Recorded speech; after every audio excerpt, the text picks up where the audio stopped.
Donc c'est un grand plaisir de recevoir ce soir François Ansermet, qui est pédopsychiatre, psychanalyste, professeur honoraire de pédopsychiatrie à l'Université de Genève et de Lausanne. Et François Ansermet, parmi ses nombreuses réalisations et aventures, a été l'un des pionniers avec Pierre Magistretti de l'exploration des relations entre neurosciences et psychanalyse, et en particulier à partir de l'étude de la mémoire, des traces mnésiques, de ce qui demeure en nous, de ce qui a disparu. En plus de ses nombreuses activités et fonctions, comme vous le savez, François Ansermet est membre du Comité consultatif national d'éthique depuis 6 ans maintenant. Et donc nous étions rencontrés avant, nous avions dialogué avant, mais c'est là que j'ai encore plus appris à le connaître et où j'ai profondément apprécié l'originalité et la profondeur de sa pensée. Exploration des relations entre neurosciences et psychanalyse, exploration aussi des questions éthiques qui sont liées à la médecine prédictive, en préconceptionnel et en prénatal. Et François Ansermet est l'auteur de nombreux livres. À chacun son cerveau, la fabrication des enfants, un vertige technologique. Et le titre qu'il nous propose est un titre magnifique, L'origine à venir, et comment accueillir une origine à venir, comment faire en sorte qu'elle puisse advenir. C'est une très très belle question. Et donc c'est un plaisir encore une fois de pouvoir t'entendre. Bon, merci à Jean-Claude Ameisen pour cette invitation à ce parcours. Ça marche, ça fonctionne, oui. À ce parcours sur l'origine à venir, qui effectivement va composer mon écoute de Jean-Claude Ameisen et le dialogue que nous avons de longue date, en particulier qu'on a eu à la Fondation Agalma, qu'on a créé avec Pierre Magistretti à Genève et qui s'occupe des liens neurosciences, psychanalyse et art.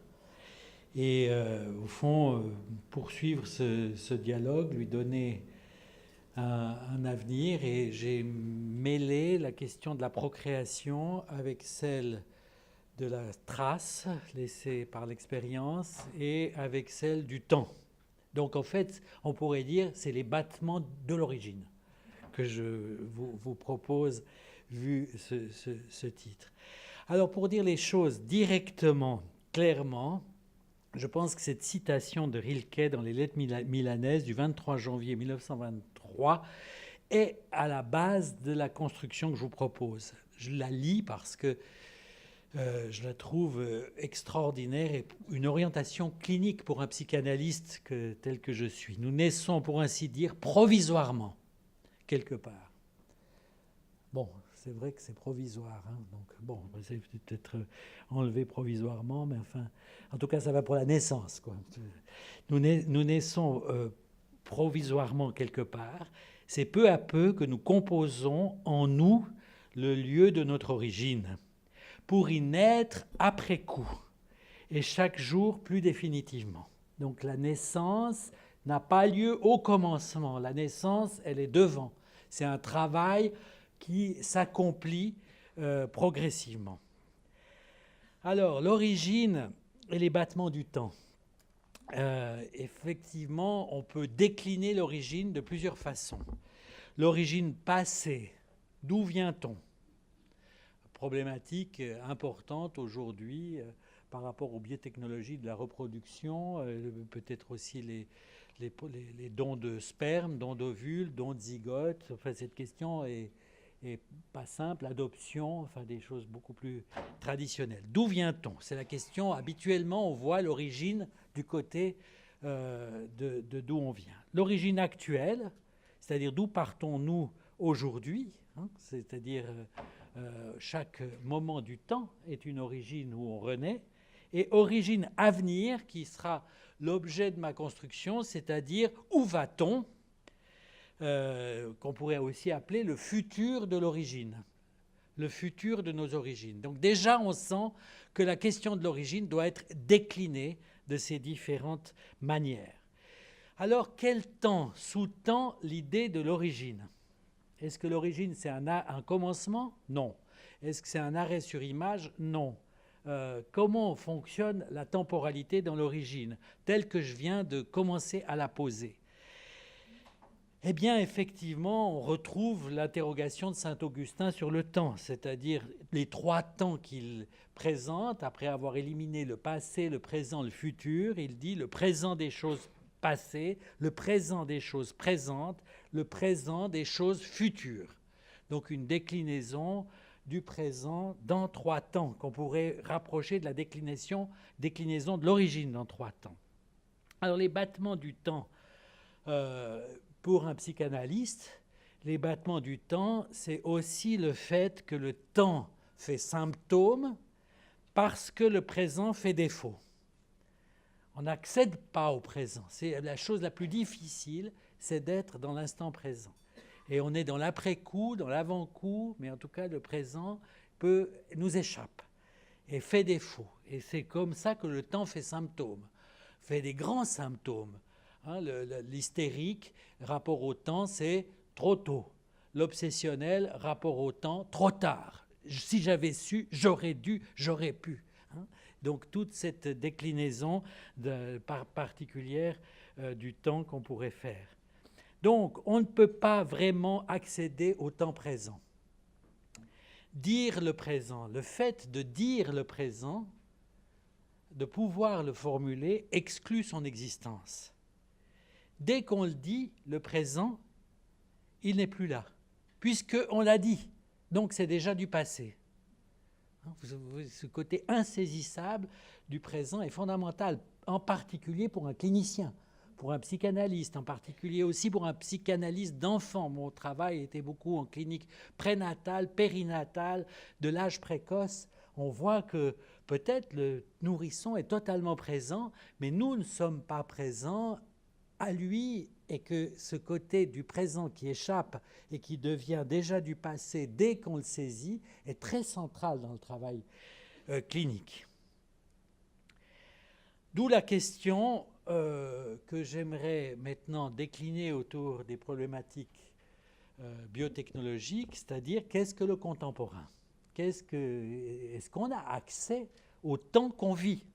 Le contemporain. Là, j'ai quitté le temps subjectif du bébé, le temps subjectif que j'ai présenté dans cette introduction, pour entrer dans la question du contemporain. A-t-on une idée du contemporain? Question qu'a posée le philosophe italien Agamben dans un très joli petit livre sur qu'est-ce que le contemporain. Magnifique texte. Alors, le contemporain, pourrait-on dire, est déjà du post-contemporain, puisque quand on essaye de discuter le contemporain, comme le présent, il est déjà passé. Donc, notre accès au contemporain est un accès au post-contemporain. Pouvons-nous vraiment savoir dans quel contemporain nous vivons? On a tous le sentiment d'avoir accès à cette dimension contemporaine. Or, le contemporain politique, sociétal, c'est quelque chose qui nous échappe. Des transformations ont lieu, on ne sait pas ce que c'est. Et le présent, comme le disait Nietzsche dans les considérations inactuelles, 1 et 2 en particulier, le début est un extraordinaire développement du fait que le présent, c'est l'inactuel. Il le définit comme l'inactuel. Je reviendrai sur cette position de Nietzsche. Alors, un des aspects de notre contemporain, c'est les biotechnologies et les nouveaux modes de procréation, c'est-à-dire les nouvelles fabriques de l'origine. Bon, alors c'est un particulier de mettre ça comme à bord du début de mon exposé, puisque sous la présidence de Jean-Claude Ameisen, pendant plusieurs années, j'ai été chargé par lui, avec lui, d'être un des rapporteurs sur la question des demandes sociétales des biotechnologies. Donc en fait, c'est un très grand clin d'œil à Jean-Claude Ameisen qui a aussi participé à cette réflexion. Alors, les biotechnologies, les états généraux de la bioéthique, les discussions contemporaines sur les demandes sociétales des femmes seules, des couples de femmes, des hommes seuls, des couples d'hommes, des transgenres et autres, et des asexuels, Bon, tout ça, ça nous paraît nouveau, parce que c'est nouveau, parce qu'on peut utiliser des technologies qu'avant on ne pouvait pas utiliser. Donc on dit c'est nouveau, c'est inédit, on n'y comprend rien, il faut convoquer le comité d'éthique pour réfléchir à ces questions. Est-ce vraiment nouveau? Les mythes, les religions nous présentent beaucoup plus de choses qui serait l'occasion de faire un séminaire sur les battements mythologiques de l'origine qui durerait une infinité de temps. C'est-à-dire que là, je fais juste l'effleurer pour le rappeler, parce que je trouve que c'est important de mentionner ça dans le débat contemporain, les procréations qu'on pourrait dire divinement assistées et aussi toutes les filiations qui sont tout à fait au-delà du biologique. Je prends tout simplement la légende dorée de Jacques de Voragine, texte fondamental pour l'orientation des peintres du Quattrocento. C'était vraiment dans la Renaissance florentine. Je cite Jacques de Voragine. Dieu peut créer l'homme de 4 façons. Sans l'homme ni la femme, comme il le fit pour Adam. Déjà ça, c'est... Mais enfin, bon, c'est une tentation, comme Dieu, de hubris. 2. Par l'homme sans la femme, comme il le fit pour Ève. Tout aussi compliqué. 3. Par la femme sans l'homme, comme ça s'est fait miraculeusement pour l'Annonciation. Et comme Jacques de Voragine n'est pas seulement dans la mythologie chrétienne, mais en plus de l'Ancien Testament et du Nouveau Testament, mais en plus c'est un scientifique réaliste, il rajoute par l'homme et par la femme selon la manière commune. J'aime bien parce que c'est difficile de dire procréation pas divinement assistée, ok, procréation pas médicalement assistée, comment on le désigne, quoi. Toute procréation est assistée, peut être assistée par le désir, par la sexualité, par l'emportement d'un moment particulier. Donc finalement, y a-t-il des procréations non assistées? Bon. Dans les mythes, je veux dire, c'est infini. Je prends juste au passage Athéna qui est apparue toute armée de la tête de Jupiter. Ça aussi, c'est pas encore fait dans les laboratoires des services d'obstétrique. Dionysos, qui est né 2 fois, n'est-ce pas, du ventre de Sémélé, puis de la cuisse de Zeus. Enfin, c'est intéressant du point de vue des complications post-incendie de Sémélé, qui a permis ensuite cette deuxième naissance, Dionysos, qui veut dire né 2 fois, et bien d'autres mythes d'origine et de filiation. La liste, elle est infinie. Alors aujourd'hui, il faut reconnaître, je me contredis, mais c'est pour que le monde de la procréation change. Il change et que peut-être la méthode commune va être prohibée bientôt. Il n'y aura plus qu'en Suisse, sur quelques alpages, dans l'hiver, les jours blancs avec le brouillard, que certains s'égareront à la méthode commune. Mais autrement, on va avoir des contrôles du sperme, de l'ovule, et toute une prédiction qui va entrer en jeu. En tout cas, ça change plus vite. Il change le monde de la procréation, et il change plus vite que notre capacité à le suivre.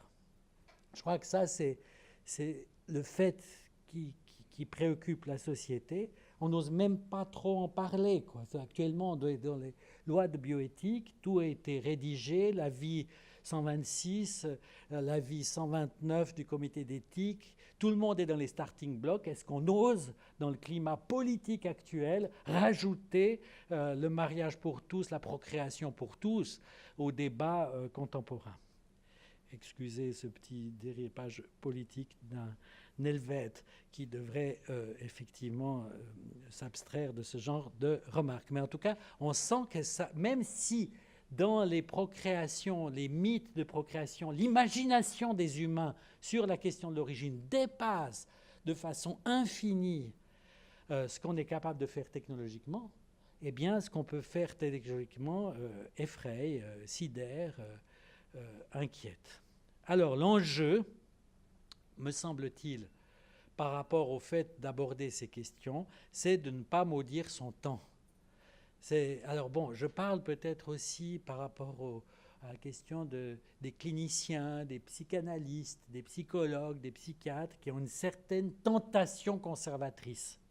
C'est-à-dire qu'il y a un déboussolement par rapport aux nouvelles pratiques et on se retrouve dans une idée que si on touche à ça, papa, maman, enfant, on touche au fondement de la société. Maurice Godelier a bien montré dans ses travaux que jamais et nulle part la famille a été au fondement de la société. C'est quand même extraordinaire de lire cet anthropologue sur les métamorphoses de la parenté et qui montre qu'il y a d'autres logiques de l'altérité, de l'identité, de la guerre, de l'argent, qui règlent la question de la société. Mais nous, on est dans une ère très biologique, très biologisante, où au fond, ces questions biologiques prennent le devant et donc il y a une tentation conservatrice, comme si on voulait faire superposer la loi morale avec la loi naturelle. C'est vraiment la tendance actuelle. On trouve la solution morale dans la loi naturelle. Et donc, il s'agit d'être à la hauteur de son époque, à la hauteur du temps qu'on vit. C'est aussi ce que recommandait Lacan aux psychanalystes, être à la hauteur du temps qu'on vit, c'est-à-dire d'être à la hauteur de la subjectivité de son époque, disait-il. C'est-à-dire tenir cette place. On n'est pas là pour objecter aux gens qui viennent avec des idées tout à fait incroyables qu'on n'aurait même pas pu imaginer et que, évidemment, c'est compliqué de citer ce que les patients disent, vu qu'en plus, ce n'est pas seulement entre nous, mais c'est filmé. Mais enfin, ça donne envie de raconter comment les gens repoétisent leur mode de procréation technologique et en font des fabrications mythologiques bien au-delà des manipulations dont ils sont issus.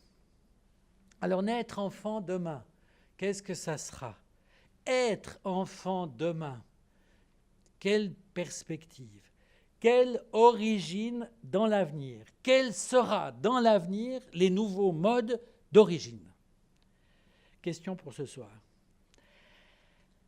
Alors, juste une remarque, c'est-à-dire classiquement, là je fais un petit glissement dans une sorte d'épistémologie trop rapide des sciences, mais pour un médecin c'est frappant, c'est-à-dire les sciences avancent, développent un savoir qui débouche sur des technologies.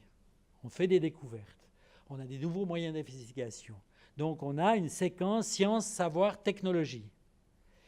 Or, aujourd'hui, on a des technologies qu'on utilise. Ce n'est pas seulement dans la procréation, c'est aussi autour de la physique, autour d'autres domaines, qui aboutissent à un non-savoir. C'est-à-dire qu'on produit du non-savoir, là où on avait l'habitude de produire du savoir. Et ça, je crois que c'est un glissement très important qui fait que les lieux technologiques deviennent des lieux de production du non-savoir et donc aussi des lieux de l'angoisse. On pourrait dire le lieu de l'angoisse au XXe siècle, c'était la physique, avec la question atomique et la bombe atomique et la responsabilité du savant, Oppenheimer et tout ça. Les lieux de l'angoisse aujourd'hui, c'est la biologie, en particulier aussi la génétique. Et le lieu de l'angoisse, c'est déplacer des sciences physiques aux sciences du vivant. Alors, les biotechnologies aboutissent effectivement à un monde nouveau, un monde fabriqué, un monde inventé. Et que ce monde fabriqué, inventé, c'est une invention, c'est un monde inédit. On fait des choses, comme je l'ai montré, les technologies produisent du non-savoir, et c'est ce qui est produit nous intrigue et nous laisse perplexes. C'est un monde qui laisse perplexe. La perplexité est certainement un terme important. Et effectivement, c'est aussi quelque chose qui angoisse, qui traumatise au fond peut-être aussi. Sidération, traumatisme, perplexité. Il y a au fond des passions humaines qui sont convoquées par le fait de l'inédit, de l'invention. Alors, comme je l'ai souvent dit, que c'est bien que j'ai dit ça, enfin Jean-Claude, qui a l'occasion de présider de façon formidable le comité d'éthique, eh bien, au fond, par rapport à ces questions, c'est des observatoires de la perplexité contemporaine. C'est-à-dire, si on veut voir où le monde devient perplexe, on va au comité d'éthique. Et vous avez une série de spécialistes de la perplexité. Hein, soi-disant qu'on devrait résoudre cette perplexité. Le problème, c'est... Bon, peut-être, disons pas ça, je laisserai pour la discussion. Mais enfin, plus on le discute, plus on devient perplexe. Il y a ce risque d'une spirale de la perplexité. Mais c'est aussi des observatoires de l'angoisse. Au fond, ce qu'on dirait aussi comme psychanalyste avec l'orientation lacanienne, des observatoires du réel, c'est-à-dire aux limites du langage. Là où on arrive aux limites du logos. Hein, c'est-à-dire qu'on rencontre une butée logique, une butée du logos qui ne permet pas de dire de quoi il s'agit. Donc on est aux frontières de l'inconnu, aux frontières du langage, et donc c'est un observatoire du réel au sens de Lacan. Hein, c'est ce qui part de la réalité qui résiste au symbolique et à l'imaginaire. Bon, face à ça, comme le disait Dominique Lecourt, philosophe des sciences, face à ça, le monde se partage tout à coup entre les technoprophètes qui disent « on ne sait pas où on va, mais allons-y, c'est formidable hein, », encore plus loin, comme les bateaux quand la Terre était considérée comme plate, qui partaient très très loin dans le brouillard et disparaissaient pour toujours, les Portugais. Voilà, technoprophètes, on ne sait pas où on va, donc allons-y, et les biocatastrophistes, c'est-à-dire ne bougeons pas, retournons en arrière, rien de mieux que le passé. Hein. Donc le mouvement, on peut dire, alors après il y a des échelles qu'on pourrait faire entre les technoprophètes, c'est variable, et les biocatastrophistes, mais enfin on a ces deux dimensions. Alors pourquoi ces réactions si intenses? Pour moi, c'est la problématique du vertige. Le vertige, je me suis accroché à ce terme, peut-être ça c'est aussi très alpin, suisse, c'est peut-être, bon, dans certains pays, il y a des vertiges horizontaux, on dit, hein, le vertige horizontal de la Pampa argentine, mais enfin pour moi c'est le vertige. Le vertige, pourquoi choisir ce terme de vertige? Parce que le vertige angoisse, c'est une angoisse, mais attire. Et c'est le fait que ça attire qui angoisse. Donc il y a un double mouvement entre l'angoisse et l'attirance. Peut-être que le vertige n'angoisserait pas s'il n'attirait pas.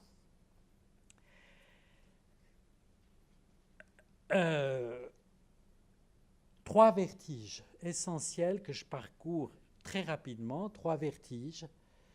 Un vertige de l'origine, on peut pas des vertiges de l'origine, des vertiges de la différence et des vertiges de prédire. Pour moi, c'est les trois grands repères des vertiges amenés par les biotechnologies contemporaines.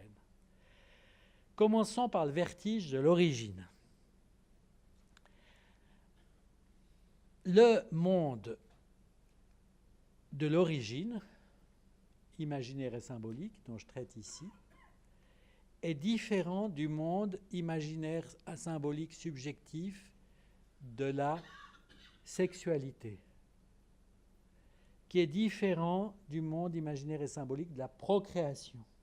Si on voulait faire une énorme anthologie, une encyclopédie des textes fondamentaux et des images sur tous ces domaines, on aurait chaque fois des images différentes. Hein, et essayer de les faire parcourir tout en m'écoutant.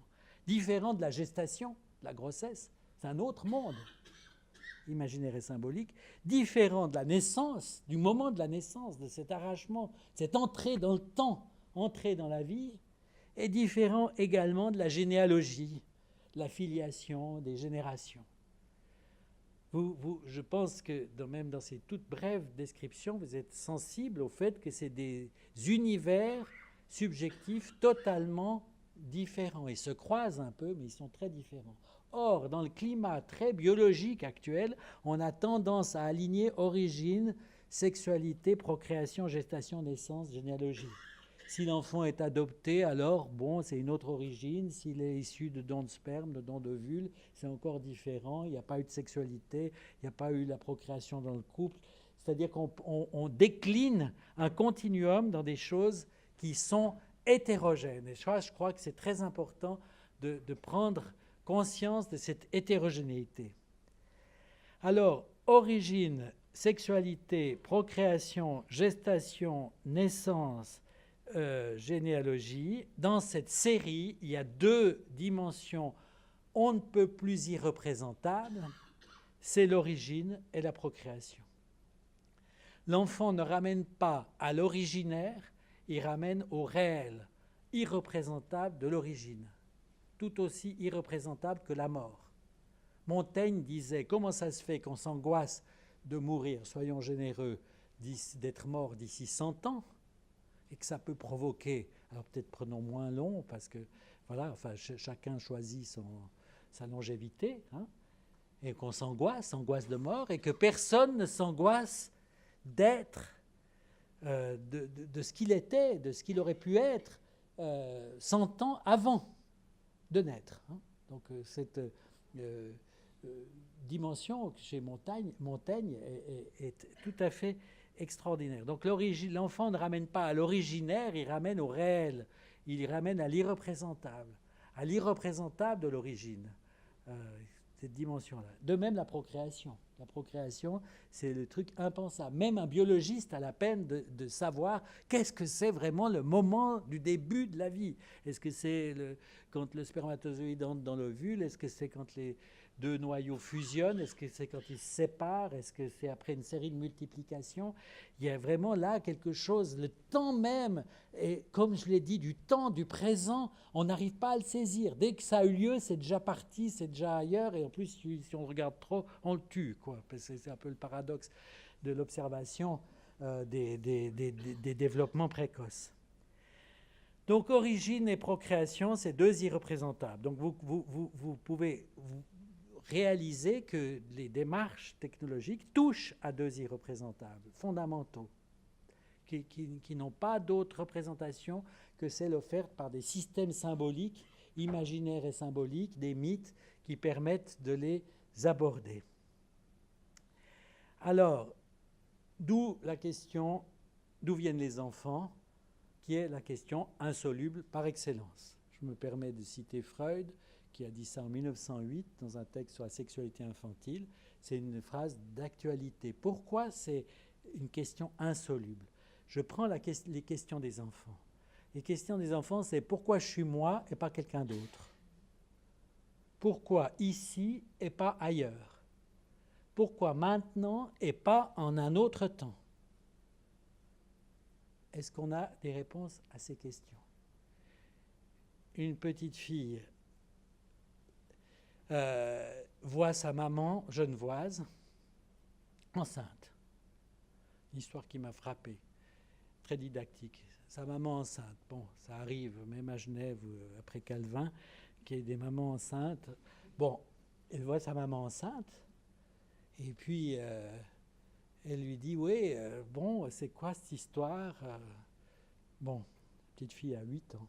La maman commence laborieusement à expliquer, tu comprends, le papa, la maman, l'amour, le baiser, tout proche, la graine. Et puis bon, là, la petite fille a l'air complètement sceptique. Donc la maman dit, oui, tu vois, c'est comme le miel ici, les abeilles, les fleurs, la tartine. Mange ta tartine. Hein. Et alors, la petite fille... Bon, elle est de plus en plus perplexe. Puis elle dit, mais la maman dit, mais qu'est-ce qu'il y a? Qu'est-ce que tu veux savoir? Et la petite de dire, avant d'être dans ton ventre, où est-ce que j'étais? Et à cette question, il n'y a pas de réponse. C'est insoluble. De même pour la mort. Hein, quand le grand-père est mort, on dit il est en terre, son âme va au ciel. Et l'enfant de répondre, oui, ok, quand moi je serai en terre, quand mon corps sera en terre et mon âme sera au ciel, moi, où est-ce que je serai? Donc, au fond, ces dimensions touchent à des choses absolument irreprésentables, ce qui fait que l'enfant est un chercheur. L'enfant est un chercheur assidu. L'activité de recherche, elle vient sûrement de ce type de questionnement. Peut-être aussi toute activité de recherche. Qu'est-ce qui est en jeu dans la pulsion des gens à chercher quelque chose? Et d'ailleurs, Freud avait fait une discussion là-dessus à propos de Léonard de Vinci. C'est un magnifique texte sur le désir de savoir, sur la pulsion de recherche. Alors bon, il cherche, bon, je me suis permis de mettre, puisque le temps passe, un dessin qu'avait fait à l'âge de 4 ans la fille, la petite fille Eva, la fille de ma fille Aurélia, notre fille Aurélia. Voyez, donc elle a fait ça sans que je lui demande en fait. Donc j'ai laissé ça sur mon bureau et puis après je me suis intéressé à ce dessin qui représente, bon, il faut dire que sa maman attendait le petit Roméo qui a 2 ans de différence. Donc on voit qu'il y a un être sans bras, l'air perplexe. L'autre, je ne sais pas s'il sourit ou pas dans le ventre, n'est-ce pas? Et puis, bon, la mère, elle est une construction étrange. Je ne sais pas si c'est un téléphone ou qu'est-ce qu'un kleinien ferait comme interprétation. Mais en tout cas, il y a une... voilà. Donc ça vient de ma pratique clinique, par contre. Voilà, les enfants, ils dessinent vers 4 ans. Là, elle avait 4 ans, Eva, quand elle a fait ce dessin. Donc là, c'est aussi un enfant qui fait ce dessin.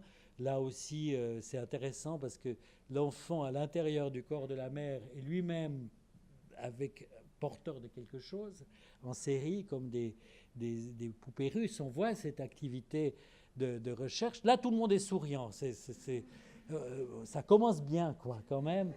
C'est pas toujours catastrophique. Des fois, il faut quand même passer par différentes entreprises thérapeutiques. Et puis, même les humoristes gardent cette dimension, comme cet humoriste qui dit maman, toi, quand tu étais petite, tu étais dans mon ventre aussi. Donc ça, c'est une question d'une temporalité assez particulière, mais chacun d'entre vous a eu ce genre de remarques, a entendu.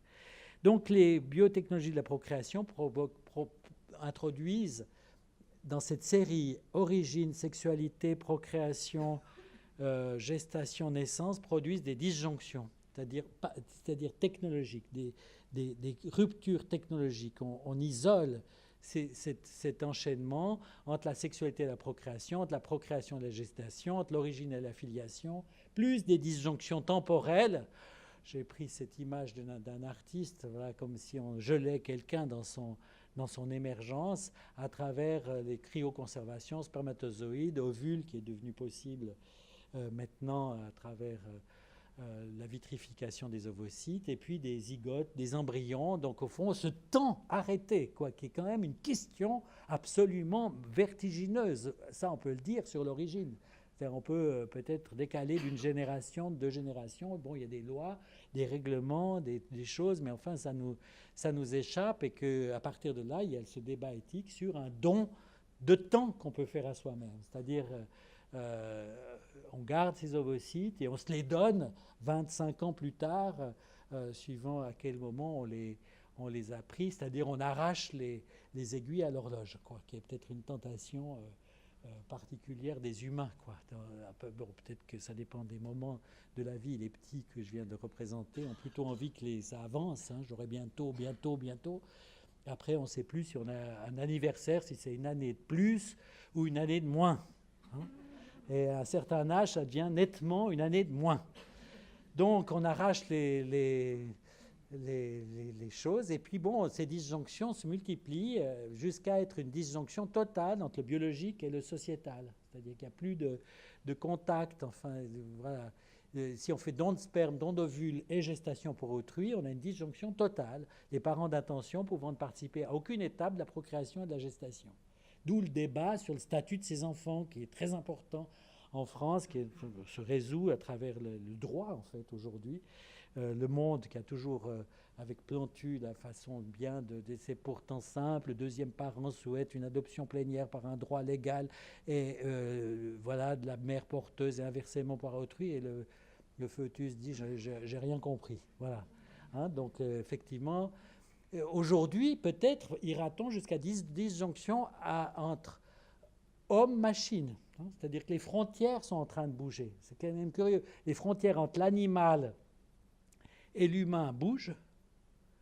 On peut faire des greffes à partir de, peut-être, enfin, de culture d'organes sur des animaux. On peut utiliser peut-être des matériaux animaux pour la réparation des humains. La disjonction, la frontière entre l'humain et l'artificiel bouge aussi, hein, bouge de façon importante avec l'intelligence artificielle, les processus sur lesquels on peut greffer un humain, les cyborgs, les robots. Au fond, là aussi, on a des disjonctions homme-machine, conjonction-disjonction, homme-machine qui modifient la question des choses et au fond, une sorte de retour à Pygmalion, hein, avec bon, quelque chose qui me fascine, c'est-à-dire par exemple ce robot Sophia qui a fait défrayer la chronique à une époque par la compagnie Hanson Robotics et qui a été reçue à l'ONU, qui a été faite citoyenne d'Arabie Saoudite sans voile.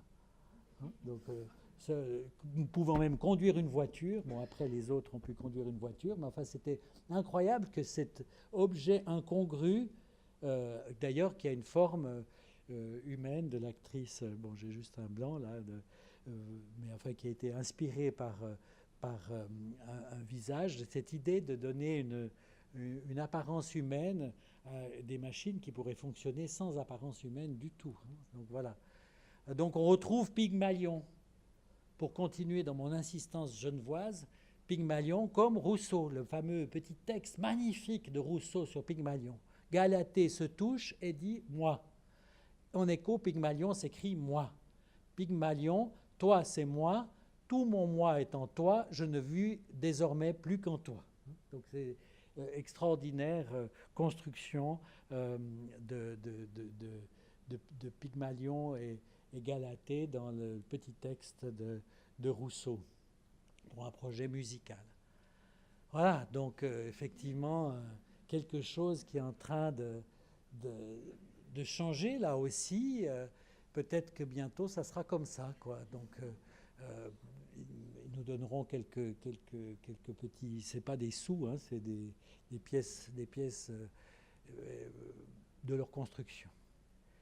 En tout cas, voilà, ça dévoile l'irreprésentable de l'origine, l'irreprésentable du lien sexualité-procréation. Enfin, je vais accélérer, mais je vais peut-être, tant pis ici, je vais pas trop accélérer. C'est-à-dire qu'au fond, là, je me suis demandé pourquoi c'était irreprésentable. Vous voyez, c'est-à-dire pourquoi ça excite tout le monde, pourquoi c'est irreprésentable. C'est irreprésentable parce qu'on ne se représente pas l'origine, comme j'ai dit, avec les choses que disent les enfants. C'est irreprésentable parce que le lien sexualité-procréation est quand même pas simple à subjectiver pour les gens. Dire qu'on est issu de la sexualité des parents. Hein, le seul couple dans l'inconscient, c'est le père et la mère, c'est pas l'homme et la femme. Donc là, il y a quelque chose de difficile.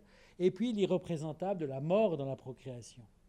C'est-à-dire du fait qu'en introduisant un sujet à la vie, on introduit à la mort. Et que la naissance, c'est l'introduction au registre de la mort. Donc il y a une évidence de la mort, et d'ailleurs dans les maternités, pour ceux qui y travaillent, c'est très présent, les fantasmes de mort, les angoisses de mort dans les maternités. Comme le disait Diotime, dans les propos rapportés par Socrate dans le banquet de Platon, des discours de Diotime reportés par Socrate, la procréation vise la part d'immortel dans le vivant mortel. Il y a l'illusion de l'immortalité, il y a quelque chose là de très important. Donc ces trois dimensions marquent l'absence de représentation. Chacun construit sur cette absence de représentation une explication, chacun construit une représentation, des théories sexuelles infantiles, des dénis de la sexualité des parents, des romans familiaux. Hein, c'est tous ces thèmes de la psychanalyse qui sont très importants.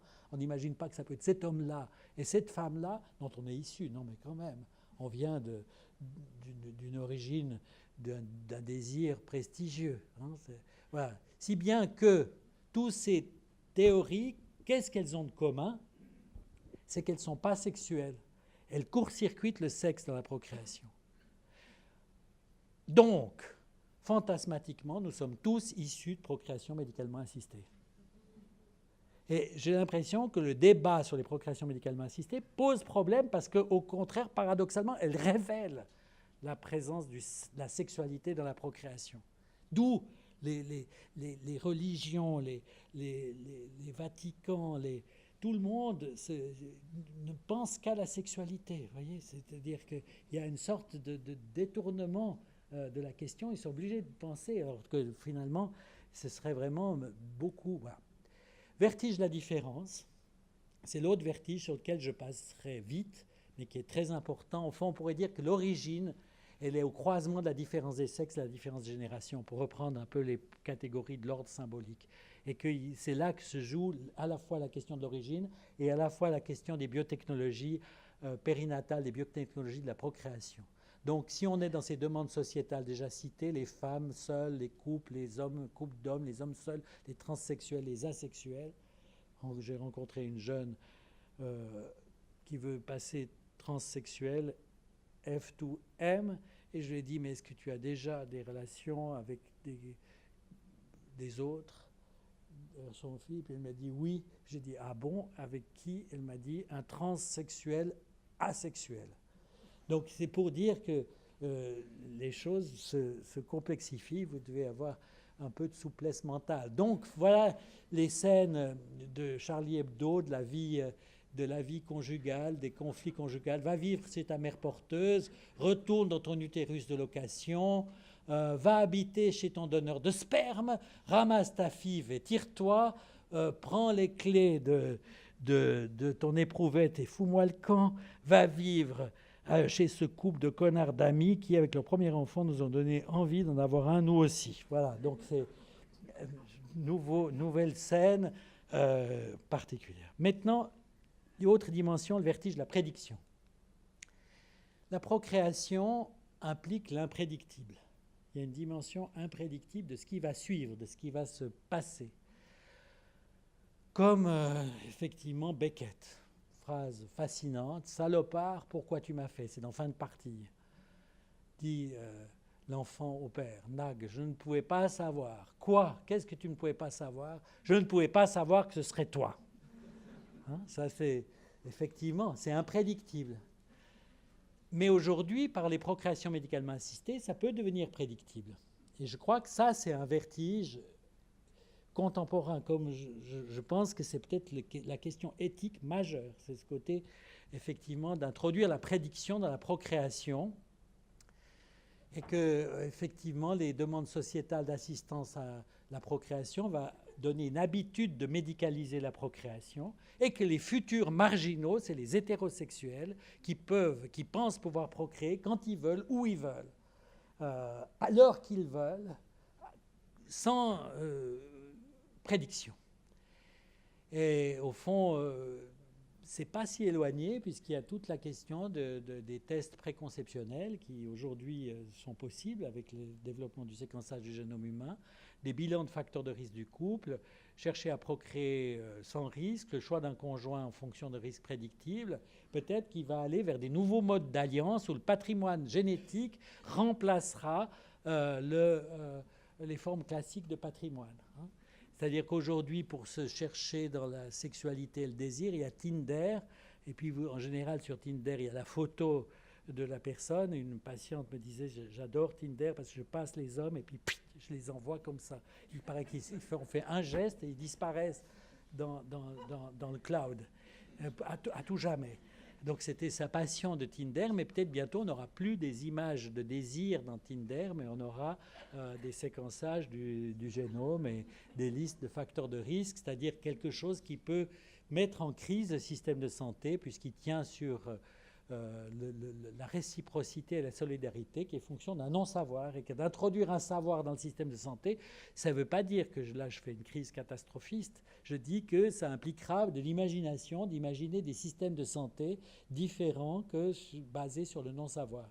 Qu'est-ce que serait un système de santé basé sur le savoir, même si ce savoir est limité puisque toute prédiction dévoile inévitablement l'infini de ce qui ne peut être, de ce qu'on ne peut pas prédire. C'est ce que vous dit tout patient qui reçoit un diagnostic génétique, qui pourrait s'accomplir dans plusieurs années. Ils disent mais qu'est-ce qui va m'arriver avant que la maladie soit présente. Donc l'inattendu est en jeu. Hein, voilà, l'inattendu dont on n'a pas encore l'habitude. Donc sans commentaire. Pour ceux qui... Voilà. Les moutons ont l'air complètement indifférents. C'est des clones déjà depuis longtemps, des entreprises qui ont dévié l'éthique. Bien, alors, quel devenir? Quel devenir? Dernière partie de mon exposé, le devenir est au-delà de la prédiction. Je crois qu'on ne peut pas ramener la question du devenir au prédictible. Le prédictible et le devenir, c'est deux concepts différents. Et que des fois, là aussi, on pense le devenir à partir de la prédiction, comme si la prédiction donnait la clé du devenir. Donc, le devenir, c'est ce qui va vers l'origine à venir, c'est-à-dire quelque chose qui, effectivement, provoque, est à la base de mon exposé.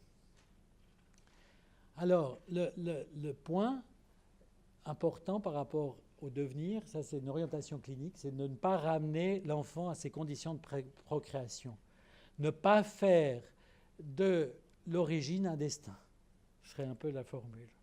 C'est-à-dire déconnecter destin et origine. Ne pas faire de l'origine un destin. Tout dépend de ce que l'enfant fera et pas de comment il a été fait. Hein? Bon, ça, je crois que c'est très important de mettre le devenir en avant plutôt que l'origine. De penser l'enfant à partir de son devenir et pas plutôt que penser l'enfant à partir de son origine. Et effectivement, le devenir implique une discontinuité. Le devenir va au-delà du piège de la causalité, d'une causalité à tout faire. On risque d'avoir, chaque fois qu'il y a un événement prénatal, périnatal, une procréation assistée, une adoption, des traumatismes précoces, on a trop tendance à faire de ces éléments des pièges de causalité, des causes à tout faire. Alors, avoir un enfant, comme me disait une patiente dont atteinte d'une maladie de cancer transmissible, est-ce qu'avoir un enfant, c'est quelque chose qui continue ou c'est quelque chose de nouveau qui commence? Je trouve que cette question était très, très belle, quoi, par rapport à tous ces tests génétiques auxquels elle était soumise à travers un cancer à risque, lié à un risque génétique. Et elle posait cette question qui m'a beaucoup impressionné. Alors effectivement, ça oppose une logique déterministe qui met en jeu une continuité, hein, c'est-à-dire l'analyse DNA analysis, l'actuelle façon de procéder. Il reste, voilà, où effectivement, en même temps, on ne peut pas tout ramener au passé, parce qu'autrement, on tombe dans une prescription du passé, une prédiction du passé. Que la prédiction, c'est une prédiction du passé qui ne dit rien de l'avenir, et donc l'avenir implique une logique de la réponse, une discontinuité, une imprédictibilité. Là, je vais faire un saut dans la question de la plasticité du devenir. Vous voyez, c'est-à-dire qu'une fois qu'on a posé ces éléments, vertige de l'origine, vertige de la différence, vertige de la prédiction, et que j'oppose le devenir tourné vers l'avenir à l'origine marquée par le passé, d'où l'idée du titre « L'origine à venir », c'est-à-dire penser en termes de plasticité du devenir, c'est-à-dire plasticité neuronale aussi, plasticité des traces inscrites, hein, qui ne sont pas figées, que tout ça se modifie en permanence, plasticité neuronale, comme effectivement nous passons notre temps à réfléchir sur ces questions à la Fondation Agalma à Genève, où Jean-Claude Ameisen est venu donner un dialogue avec Pierre Magistretti et moi-même. La plasticité neuronale, c'est le fait que l'expérience laisse une trace structurelle et fonctionnelle dans le réseau neuronal. L'expérience se marque dans le réseau neuronal, variation du nombre de synapses, l'architecture des synapses, variation de l'efficacité synaptique, des réarrangements structurels. Donc là, on a un mécanisme particulier, biologique, qui fait que ça produit, avec les mêmes mécanismes biologiques, du différent, puisque l'expérience laisse une trace, l'expérience c'est les contingentes, la contingence s'inscrit et au fond bouleverse ce qui était déjà inscrit. Et donc permet une origine après coup, une origine à venir. J'ai mis 2 A grave, je ne sais pas pourquoi, mais enfin, c'est être une sorte de hockey informatique à venir.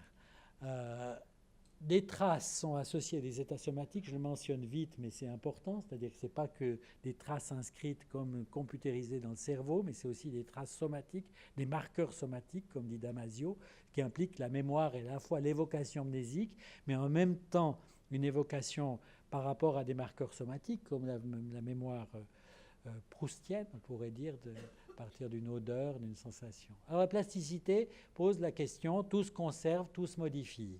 Tout se conserve, continuité, tout se modifie, discontinuité. Casse-tête de la plasticité. Contradiction.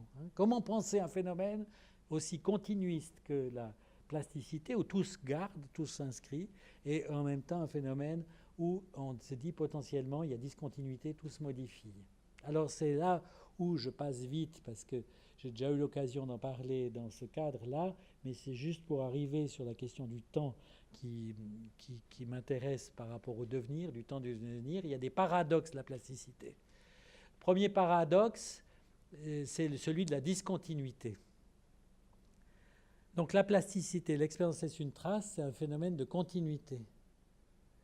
Or, la plasticité va aboutir à une discontinuité, c'est-à-dire que les traces se réassocient. Réassociation des traces pour former des nouvelles traces. Vous voyez, c'est-à-dire la trace elle-même devient un stimulus pour le système. Donc les traces se réassocient les unes aux autres pour former de nouvelles traces. Ça veut dire que le paradoxe, c'est que l'inscription de l'expérience sépare de l'expérience, crée une discontinuité par rapport à l'expérience. C'est-à-dire, au fond, les nouvelles représentations issues des réassociations de traces n'ont plus rien à voir avec les premières traces laissées par l'expérience. Je suis clair, là? J'accélère parce que j'ai déjà l'impression que, bon, j'ai l'impression d'avoir tellement écrit ça que ça crée un effet d'accélération dans mon discours. Vous voyez? Mais enfin, ce n'est pas tout simple à comprendre cette notion de discontinuité. Il y a un mécanisme particulier qui s'appelle la reconsolidation, qui fait que quand on évoque un souvenir, un item mnésique, on rend la trace labile et susceptible de nouvelles associations. Donc, en fait, on peut réassocier les traces par le fait de les évoquer par la mémoire. Donc, en évoquant par la mémoire, on modifie les traces et on crée du nouveau, du différent. On crée un devenir sur la base de la mémoire. Il y a une tension de la mémoire qui est dynamique, continuité, discontinuité. Et effectivement, introduit cette discontinuité dont l'inconscient procède. Je fais juste une petite note sur l'inconscient parce que c'est très intéressant. On pouvait dire, bon, l'inconscient n'est pas un système de mémoire, on peut opposer l'inconscient et la mémoire. L'inconscient, en fait, la mémoire est dynamique, l'inconscient est aussi dynamique. Et au fond, on peut dire qu'il y a 2 modes de fonctionnement du cerveau, comme le dit Reichel, qui est un chercheur en neurosciences. Il disait il y a 2 modes de fonctionnement du cerveau, un mode linéaire, binaire, séquentiel, sensoriel, cognitif, conscient, qui est ce qu'on étudie dans les neurosciences cognitives, mais il y a un mode non linéaire, adimensionnel, discontinu, inconscient, qui est peut-être insuffisamment au travail des neurosciences contemporaines. Comment étudier les processus adimensionnels qui, au fond, sont à la base de la discontinuité et à la base également du devenir. Donc l'inconscient résulte de ces processus, il est en lui-même adimensionnel. Il ignore le temps, il ignore la contradiction, il ignore la négation, il est lui-même un facteur de discontinuité. Bien sûr, on pourrait dire qu'il y a 2 inconscients. L'inconscient classique freudien, l'inconscient mémoire, le désir inconscient, les traces inconscientes, les traces mnésiques qui impliquent la continuité, l'origine, répétition, trace. Puis l'autre côté, discontinuité, origine, discontinuité, devenir. Et c'est ça les deux axes qui me semblent importants pour construire la question de l'origine à venir. Il y a l'inconscient, Lacan disait automaton, on pourrait dire inconscient répétition, déjà là, déterminé par le passé, et puis il y a l'inconscient tuqué, du non réalisé, ouvert sur l'avenir, l'inconscient discontinuité. Il y a deux dimensions de l'inconscient. Donc, ce que Freud appelait le troisième inconscient, un inconscient discontinuité qui est peut-être celui en jeu dans la création, un inconscient propre au processus créatif, un inconscient poétique où on fabrique du nouveau avec l'ancien. C'est-à-dire on a des traces inscrites qui ont une origine, mais on prend ces traces pour créer du nouveau. Vous voyez, c'est ça. J'ai explicité, mais en fait, je pouvais dire ça en une phrase. Hein, c'est-à-dire que les traces sont inscrites, mais en fait, elles peuvent se réassocier, créer du nouveau qu'il s'agit de saisir. Hein. C'est toute la question de la serendipity. J'ai repris la phrase de Horace Walpole dans sa lettre du 28 janvier 1754. Découvrir par hasard et sagacité des choses que l'on ne cherchait pas. Ça, c'est... Alors, il y a la serendipity dans la création scientifique. Tout à coup, Fleming, la pénicilline, Röntgen, les rayons X, des trucs connus. Mais on peut dire aussi la serendipity dans la création artistique. C'est-à-dire que l'artiste, il crée, il travaille, il sculpte, il peint, et il y a quelque chose d'inattendu qui se produit. Et la serendipity, pourrait-on dire, dans la création, dans la vie. C'est-à-dire qu'il y a aussi Alors, quelle est la notion importante de la serendipity? C'est l'idée de hasard et sagacité, c'est-à-dire l'importance de se saisir de la contingence. Je pense qu'il y a énormément de serendipity dans la recherche en sciences, énormément de serendipity dans la créativité artistique, énormément dans la vie, et on laisse passer cette occasion. J'ai d'ailleurs travaillé cette idée avec une artiste, Prune Nourri, un livre qu'on a fait ensemble avec ses œuvres, et moi j'ai écrit les textes autour qu'on a appelé Serendipity, qui était aussi la rencontre qu'on a eue, qui est toute une problématique autour de la procréation, très étonnant, de Prune Nourri et son travail sur la procréation. Donc un autre paradoxe de la plasticité, c'est le changement permanent. C'est-à-dire si on dit l'expérience c'est une trace, ça veut dire que ça change en permanence. Ça, c'est un paradoxe à résoudre, le changement permanent. Si on a un cerveau dans un état A, il y a une nouvelle expérience, il est en état E', il donne une action A2, etc., à l'infini. En d'autres termes, on n'utilise jamais deux fois le même cerveau. Comme on pourrait dire, on ne se plonge jamais deux fois dans le même fleuve. Hein, donc on est déterminé pour ne pas l'être. C'est étonnant parce qu'au cœur, en fait, il y a une détermination biologique, un défaut de détermination biologique. Au cœur du biologique. Et ça, on peut le décliner aussi sur l'historique, sur le sociétal. On est déterminé pour recevoir l'incidence de la contingence, de l'inattendu.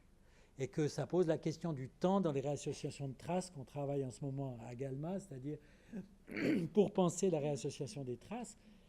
La théorie de la plasticité dans les neurosciences, le fait de la plasticité, implique une théorie du temps. C'est une théorie du temps, c'est les battements du temps. C'est-à-dire que les traces s'associent avec des marqueurs somatiques dans la simultanéité du temps de cette association.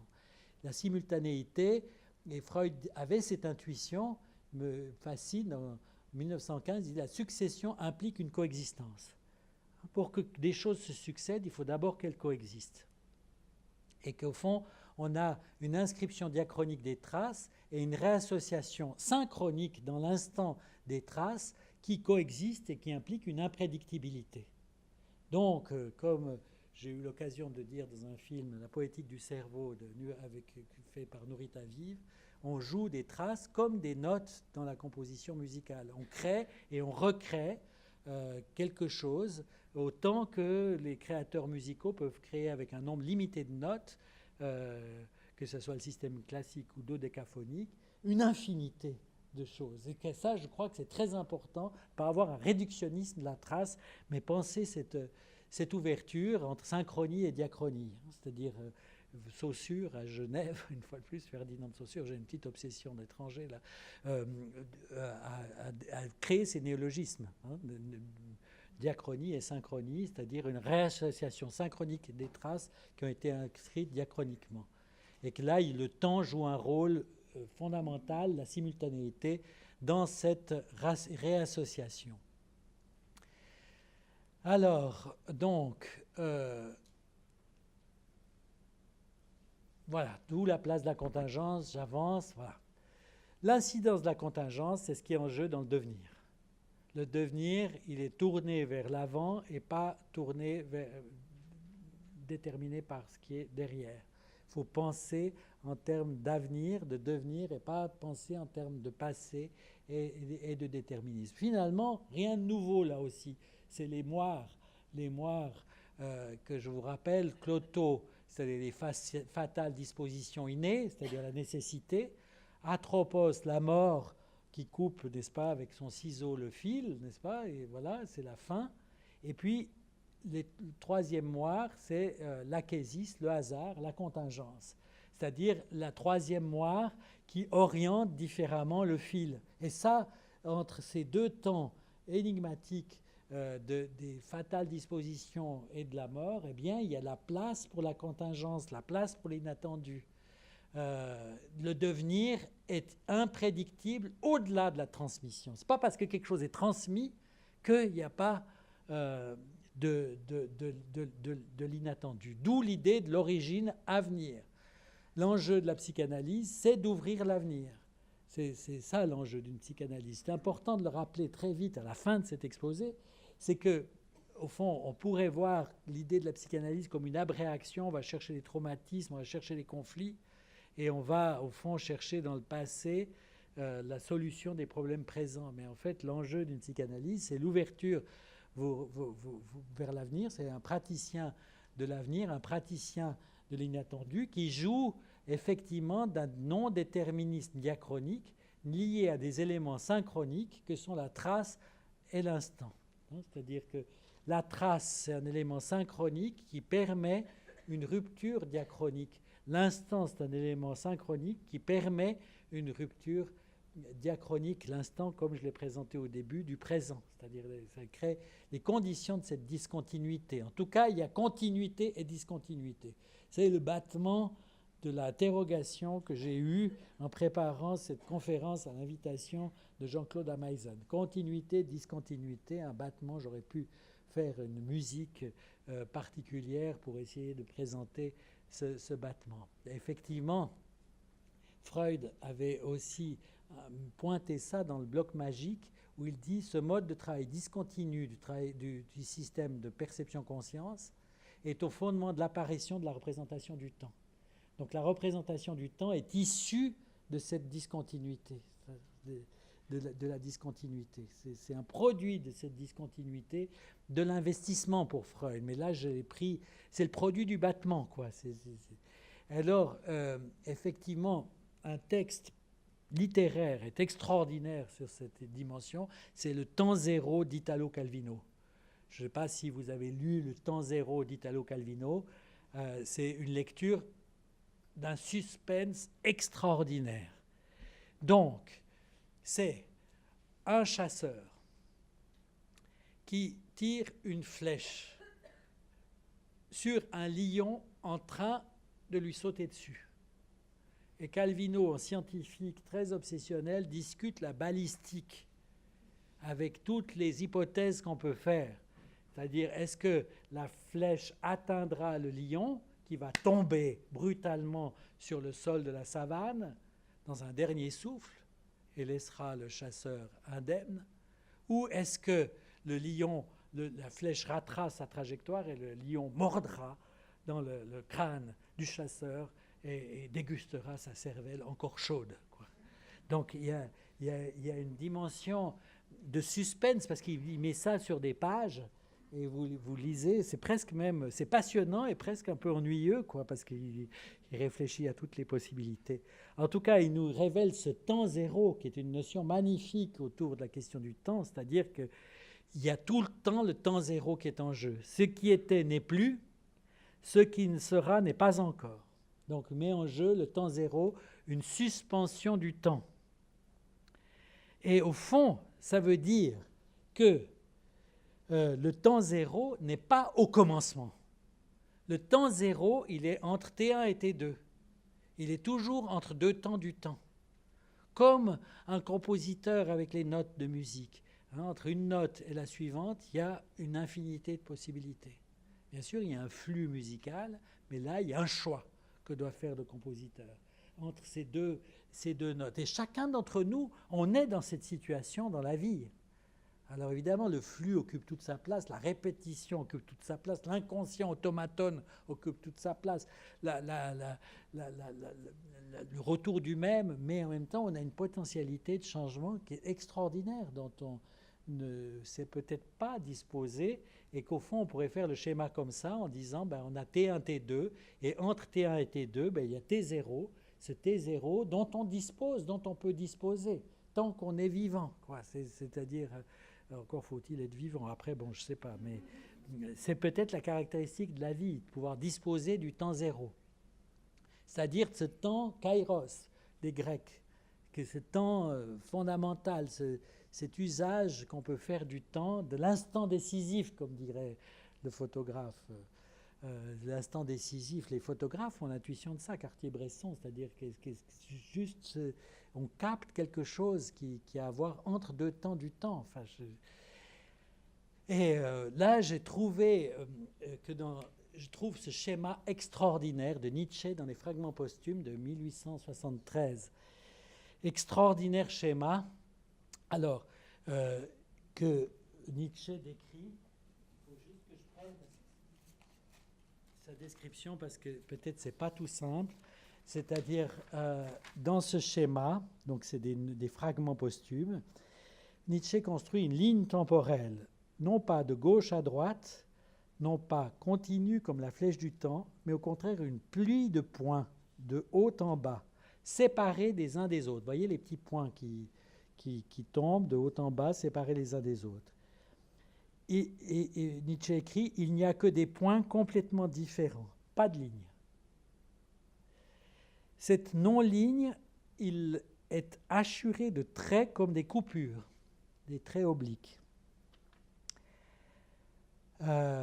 introduisant à la possibilité d'enchevêtrement de temps différents, qu'il relie avec des lignes courbes qui font se correspondre des temps distincts dans ce temps discontinu pour en faire un temps continu, à partir de temps distincts. Vous voyez, donc les lignes qui, au fond, touchent aussi les perspectives de l'éternel retour, préoccupation nietzschéenne, en tout cas un jeu de répétition et de différence, introduisant une dynamique, il parle de la dynamique du temps, qui pourrait effectivement représenter la temporalité du devenir, c'est-à-dire ces points isolés, ces hachures qui les coupent et ces lignes qui les associent. Là, je vous ai mis la traduction française dans les œuvres complètes, où tout ça est développé. Voilà, il ne faut plus parler de temps, mais seulement de points temporels. Et il parle d'atomes temporels ensuite. 1873, c'est tout à fait étonnant ce fragment posthume. Hannah Arendt a repris une même intuition avec son idée de non-espace, non-temps. Au cœur du temps, il y a un non-espace, non-temps, dit-elle, dans la crise dans la culture. Et elle imagine une force diagonale, cette théorie du devenir qui est la force diagonale. La force diagonale, c'est la force du devenir.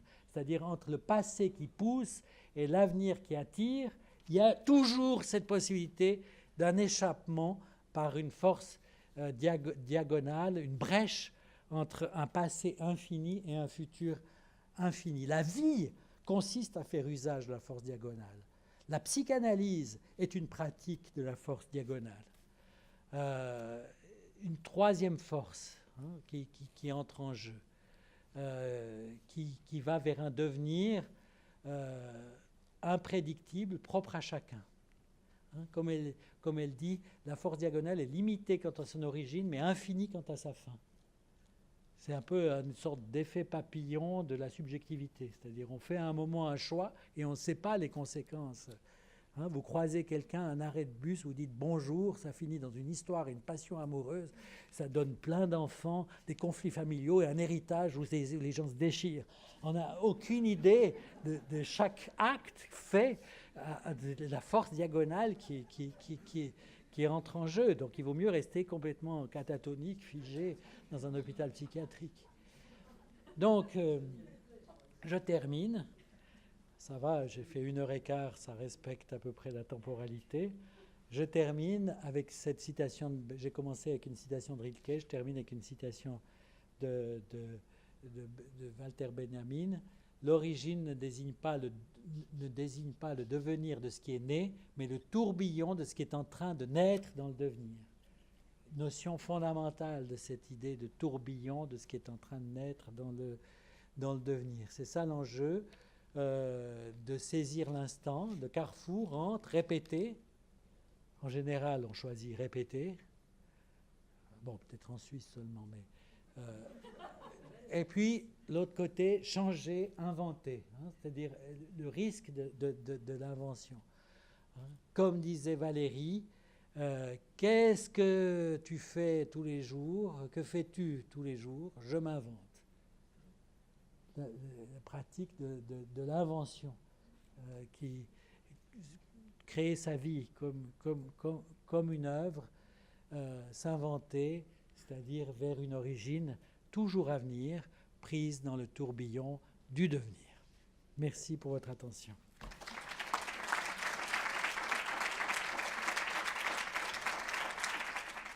Et c'est vrai que je pense qu'il y a quelque chose de très poétique.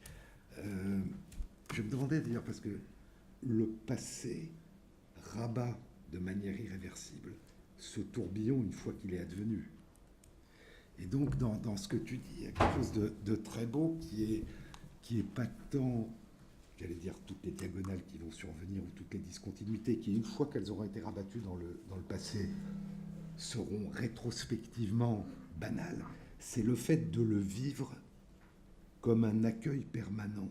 Et je dirais que c'est autant une position de principe, une pétition de principe pour un mode de vie, qu'une explication causale. C'est ça que je trouve très beau.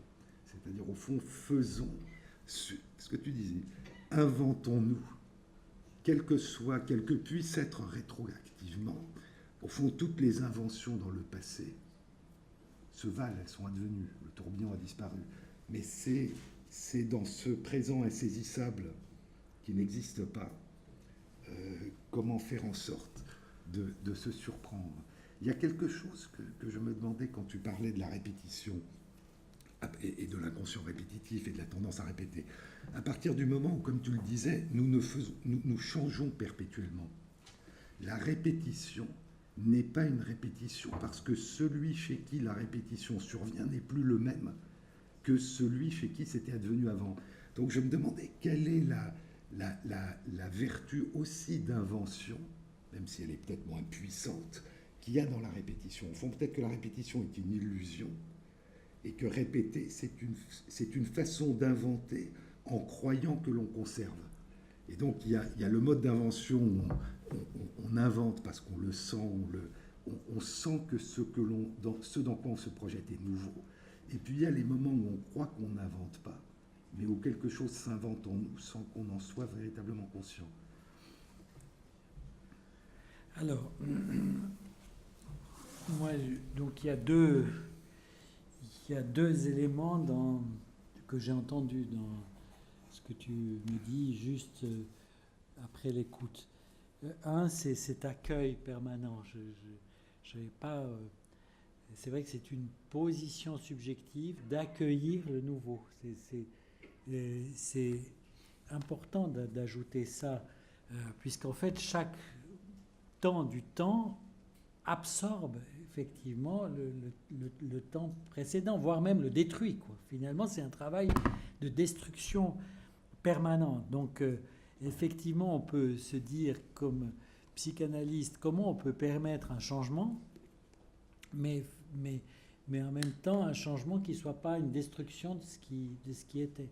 Ça m'a beaucoup frappé dans ma collaboration avec Pierre Magistretti entre neurosciences et psychanalyse, c'est-à-dire le neuroscientifique, le psychanalyste, il se demande comment on peut changer quelque chose qui ne cesse pas de se répéter. Et c'est sa question. Le neuroscientifique, il se dit, avec tous ces changements, plasticité, ces cellules, ces synapses, ces neurotransmetteurs qui bougent en permanence, qui sont influencés par tout, par la vie, par les événements, par la chimie environnementale, comment ça se fait qu'on reste le même?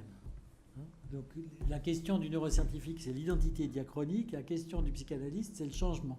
Et là, tu reprends un peu ça par rapport au fait d'avoir cette position d'accueil qui fait que ce qu'on invente ne détruise pas rétrospectivement ce qui était. Ça pose la question de savoir où a lieu le changement. Quand a lieu le changement? Si on prend qu'on aurait un accueil par rapport à ce qui était, puis la perspective du changement. Ferdinand de Saussure a donné un cours à Genève en 1891, je crois, que j'adore. C'est un certain, je le cite souvent parce que j'aimerais absolument que quelqu'un me trouve cette collection de photos. Peut-être quelqu'un va lever la main. J'ai toujours cet espoir en disant, voilà. Donc, Boguslavski s'est fait photographier tous les 15 jours pendant 25 ans. Toujours dans la même position, un peu comme l'artiste polonais, là. Voilà, toujours dans la même position, avec le même fond, chez le même photographe, qui a vécu ces 25 ans, et lui aussi. Et Ferdinand de Saussure a vu l'exposition de Boguslavski. Et il en parle dans son cours, parce qu'il dit c'est fascinant, parce que chaque photo est semblable à la précédente, chaque photo est semblable à la suivante. Mais la dernière est assez différente de la première. Où s'est passé le changement? Quand? Et ça, c'est sa question, hein, c'est-à-dire sur l'acte de parole de chaque locuteur modifie les systèmes de la langue. Donc on fait un changement permanent, mais en même temps une conservation permanente, un accueil permanent de ce qui était. Ensuite, deuxième partie de ta réflexion, effectivement, est-ce que c'est possible de répéter? Parce qu'en fait, le problème de la psychanalyse, les concepts fondamentaux de la psychanalyse pour Lacan, c'est inconscient, pulsion, transfert et répétition. Donc c'est un concept fondamental. Mais est-ce que c'est possible de répéter? Et Lacan disait, on ne répète qu'une seule fois. Hein, c'est-à-dire là où je ne sais plus, il faut que je retrouve, dans mon ordinateur, je peux vous retrouver la citation, mais la répétition se produit une seule fois. Hein, c'est-à-dire qu'il y a un impossible dans la répétition, il y a toujours un écart, il y a toujours une différence. Et effectivement, il y a toujours quelque chose qui s'invente en nous, et peut-être que la notion même de répétition, qui est tellement importante jusqu'à la compulsion de répétition dans la pratique clinique, dans la pratique psychanalytique, mais pas seulement dans l'épistémologie psychanalytique, ces forces de répétition, en fait, sont aussi fonction du regard qu'on porte sur elles. C'est-à-dire que l'observateur modifie l'objet observé, et que peut-être regarder la répétition autrement, c'est différent. Et que d'ailleurs, quand vous êtes dans la clinique, moi je dis souvent, je l'ai mentionné là en passant rapidement, d'être dans une logique de la réponse plutôt qu'une logique de la cause. Si on est dans une logique de la cause déterminante, on cherche à voir ce qui se répète, qu'on connaît déjà et qui ressemble à des tableaux cliniques déjà connus. Si on regarde les choses d'une autre manière, on est dans une logique de la réponse, c'est-à-dire on cherche la réponse que l'enfant propose, la solution que l'enfant propose, la nouveauté. Dans un tableau répétitif, on cherche le punctum de la surprise, pour reprendre un peu Barthes qui distinguait studium et punctum. Si on forme les gens qu'au studium, ils sont dans la répétition. Barthes prenait photo de classe avec tous les personnages alignés, la maîtresse au milieu, enfin je sais pas. Et puis ça, c'est le studium. Donc rien ne ressemble plus à une photo de classe qu'une photo de classe. Rien ne représente plus une hystérique qu'une hystérique. Voilà. On regarde, et dans la photo, il y a un petit détail. Le détail, une flèche qui sort du tableau, qui nous surprend, le punctum, qui est le coup d'œil du clinicien. Et que là, effectivement, il y a l'effet de surprise. Donc au fond, c'est une question de focus, quoi. On peut voir la répétition ou voir la différence. On peut voir l'origine comme cause passée, on peut voir l'origine comme avenir. Et que... bon, voilà. Merci. Je pensais, quand tu parlais des photos, parce qu'il y a dans ce que tu dis, il y a quelque chose qui, au moins par analogie grossière, ressemble à la question de savoir si les choses sont continues comme des ondes ou quantiques comme des corpuscules et discontinues. C'est un peu ce que tu évoques, c'est-à-dire où est la continuité, où est la discontinuité. Et ce qui se pense comme continu ne peut-il pas se penser aussi sous un autre angle, comme discontinu de manière valable. Et je pensais avec tes photos, il y a un exemple en théorie de l'évolution, enfin, en résultats expérimentaux, où tu sais qu'on définit les espèces, je dirais, par défaut, en tout cas chez les animaux, de la manière la plus simple, comme étant des individus incapables de procréer ensemble. Et donc, des espèces se forment quand il y a une interfécondité qui n'est plus possible. Et donc, il y a des études qui ont montré chez des poissons que tu as une série de différences qui apparaissent, que tu peux mesurer de manière relativement régulière, et donc à 100 km, je dis n'importe quoi, les poissons sont différents, mais sont toujours interféconds avec ceux qui sont à 100 km à l'ouest. Et ils sont interféconds avec ceux qui sont à 100 km à l'est, et qui sont eux aussi différents. Et puis ces différences s'accumulent. Mais quand on va aux poissons qui sont à une extrémité et aux poissons qui sont à une autre extrémité, ils sont devenus interféconds. Et donc dans cette continuité d'émergence de différences qui n'abolit pas l'interfécondité, ben, il y a un moment dans la chaîne où aux deux extrémités, il y a une discontinuité. Et donc c'est un peu ces photos qui sont côte à côte et qui se ressemblent. Et si tu prends les deux extrémités de la photo, tu es dans... Et donc ça, je dirais que ça se passe, ce que je trouve intéressant, même d'un point de vue biologique. C'est-à-dire quand est-ce qu'un flux s'interrompt et quand est-ce qu'un flux est au fond une succession de discontinuités, mais qui n'interrompt pas certaines relations. Qu'est-ce qui, dans la continuité, là encore, comme tu l'évoquais, dépend de notre regard. C'est ce qui nous intéresse dans les différences et dans les ressemblances ou dans les liens de causalité. Et un autre point auquel je pensais dans ce que tu disais, quand tu es revenu et avec beaucoup de force chaque fois sur la cause et sur la prédiction, c'est que la prédiction, au fond, ça n'est que projeter dans l'avenir ce qu'on connaît du passé. Donc aucune prédiction n'est une boule de cristal. Une prédiction, c'est qu'est-ce que nous connaissons du passé qui, si des choses semblables se produisent, se reproduiront à l'avenir. Et donc, d'une certaine façon, faire de la prédiction, c'est s'enfermer, s'ancrer dans ce qu'on connaît du passé. Donc, c'est peut-être ce que tu dis, c'est peut-être ne pas être prêt à accueillir ce qui sera différent du passé. Alors là, il y a aussi deux parties à ton intervention. Oui, effectivement, magnifique.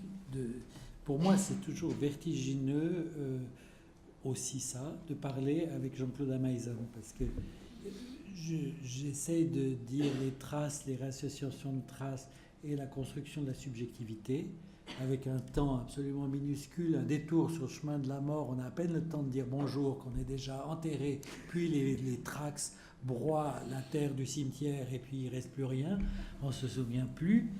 Donc effectivement, avec lui, une longue durée du temps de l'évolution, mais on retrouve les mêmes questions dans le temps de l'évolution, à dire que l'évolution est la continuité d'émergence de différences.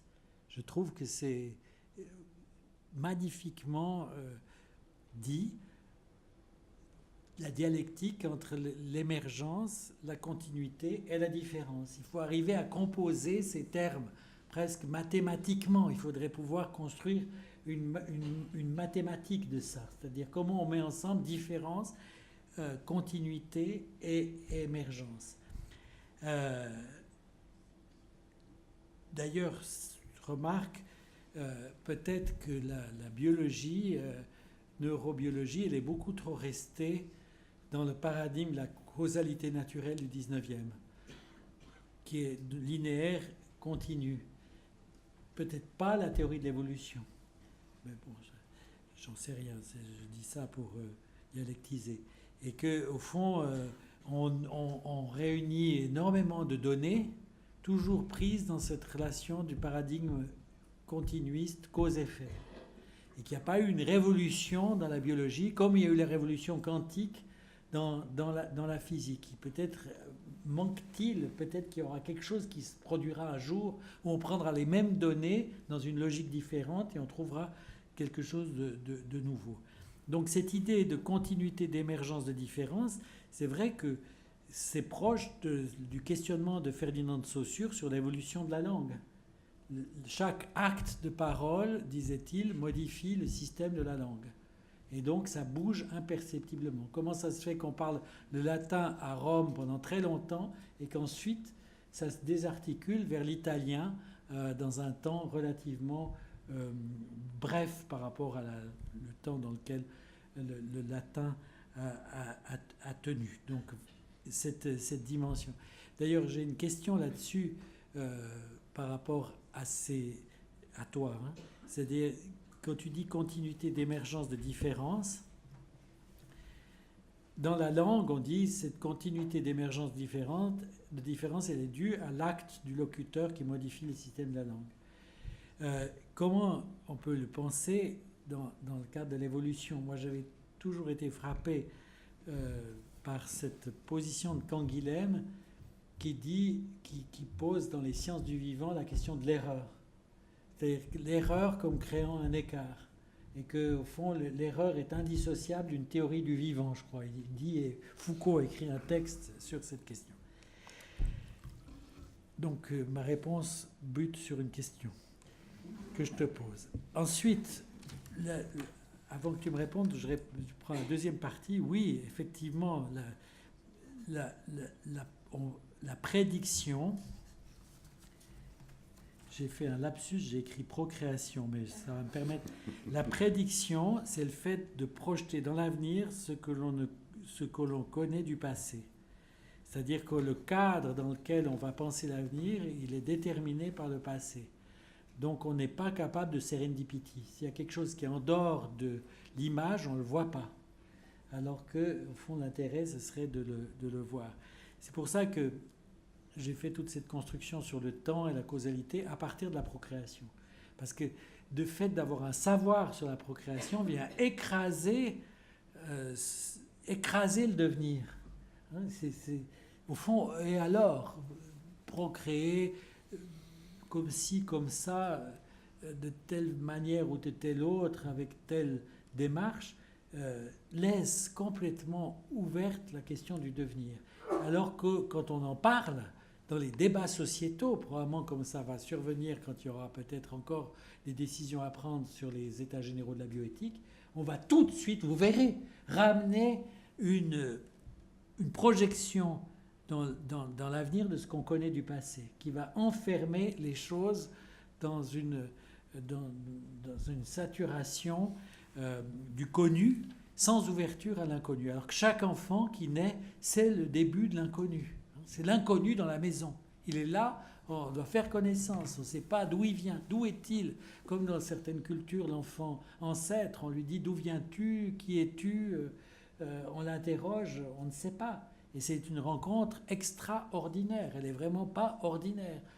Voilà, donc c'est pour dire que penser la question de la procréation, de la prédiction, des couples, des machins, des choses, c'est aussi d'abord penser les facteurs du devenir. Bon, c'est la réponse à la deuxième question. Mais la première... Juste un mot sur le point de l'erreur. Je crois que l'idée même, le concept, la notion d'erreur dans la descendance avec modification, ce que Darwin appelait la descendance avec modification, disons la variété, la variation intergénérationnelle, que ça soit la variété entre deux cellules, une cellule qui donne naissance à une cellule ou entre deux êtres vivants, est une erreur due, d'une certaine façon, au souhait ou aux représentations de l'observateur. C'est-à-dire que si on dit que c'est une erreur qu'il y ait variation, c'est qu'on pense que ce qui serait optimal, c'est que la copie soit totalement conforme. Et donc, comme elle ne l'est pas, on dit il y a une erreur. Le problème qui est intéressant, c'est qu'elle ne peut pas être totalement conforme. Donc, c'est un peu ce que tu disais sur tes traces, c'est-à-dire que tu peux essayer de faire la copie la plus conforme qui soit, il y aura toujours des variations par rapport à l'original, quelle que soit l'échelle à laquelle on les regarde. Et donc, il y a une impossibilité qu'il n'y ait pas de variation. Donc, il y a une impossibilité qu'il n'y ait pas ce qui va être appelé une erreur. Et en fait, cette variation, qui, à mon sens, provient, et d'autres biologistes le pensent, d'une impossibilité de faire autrement. C'est-à-dire que ce n'est pas l'invention au cours de l'évolution du vivant de l'erreur. Après, tu as l'amplification de la variation. La sexualité est une fantastique machine pour produire de la variation et donc de l'erreur. Mais l'impossibilité de faire autrement, sans doute depuis les origines de la vie, fait que la variation est une constante du vivant, et sans doute d'ailleurs à d'autres niveaux du non-vivant aussi, et que donc elle est le moteur de l'évolution, pas parce qu'elle a été inventée à un moment donné, mais parce que la généalogie ne peut pas se faire de manière exacte. Donc je pense que cette idée d'erreur qui est le système ne fonctionne pas très bien, ce qui des fois est merveilleux, c'est extraordinaire, ça a fait en sorte que des oiseaux naissent à partir de dinosaures, c'est fantastique. Mais le reste du temps, on trouve que c'est pas bien. Ça serait bien que ça soit complètement la même chose. C'est, je pense, une méconnaissance. Donc le simple fait de parler d'erreur au lieu de parler de variation traduit, je pense, une façon de voir une disposition qui dit plus sur celui qui décrit que sur ce qui est décrit. C'est un peu le caractère désespérant que tu évoquais pour certains, du fait qu'une trace refuse de rester une trace identique à ce qu'elle était quand elle s'est imprimée. C'est cette espèce de pourquoi la trace n'est-elle pas, pourquoi est-ce que c'est pas un enregistrement absolument fidèle? Non, et que serait une trace qui ne bougerait absolument pas, à quelque échelle qu'on la regarde, par rapport à ce qu'elle était au départ. Et donc, elle ne peut que bouger. Et après, la question, c'est est-ce qu'elle bouge beaucoup? Si elle se réassocie, c'est une forme de sexualité à une autre échelle, eh bien, elle bougera encore plus. Et donc, est-ce qu'il y a des mécanismes d'amplification de ces variations, ou au contraire, des mécanismes qui visent à minimiser? Et ce qui est intéressant dans le vivant, c'est qu'on trouve dans n'importe quelle cellule, dans n'importe quel organisme vivant, à la fois des mécanismes qui visent à diminuer la probabilité qu'il y ait une variation, et au contraire, c'est des systèmes de correction de l'ADN, et quand je dis correction, d'ailleurs c'est intéressant, là encore, on dit de réparation, hein, comme s'il y avait quelque chose qui était abîmé. C'est les systèmes qui font en sorte que le nouvel ADN soit le moins variant, le moins différent par rapport à l'ancien. Et puis il y a au contraire tout ce qui va augmenter les systèmes SOS dans la bactérie, la sexualité, etc., qui va faire en sorte que la variation sera encore plus grande qu'elle ne serait dans les conditions habituelles. Et donc c'est plus des jeux sur l'amplitude et la vitesse et la fréquence de la variation que sur un monde où il y aurait une absence d'erreur ou une erreur. Et sans variation, ce qui est un truisme, hein, ce qui est une banalité, sans variation, il n'y a pas d'évolution du vivant. C'est-à-dire la différence entre des bactéries et des éléphants, entre les oiseaux et nous, eh bien, c'est la somme des erreurs qui s'est produite dans un très grand nombre d'ancêtres et de cousins. Ah, mais ça, c'est... Oui. En tout cas, je garderai de cette soirée le résumé que la sexualité est une machine à produire des erreurs, quoi.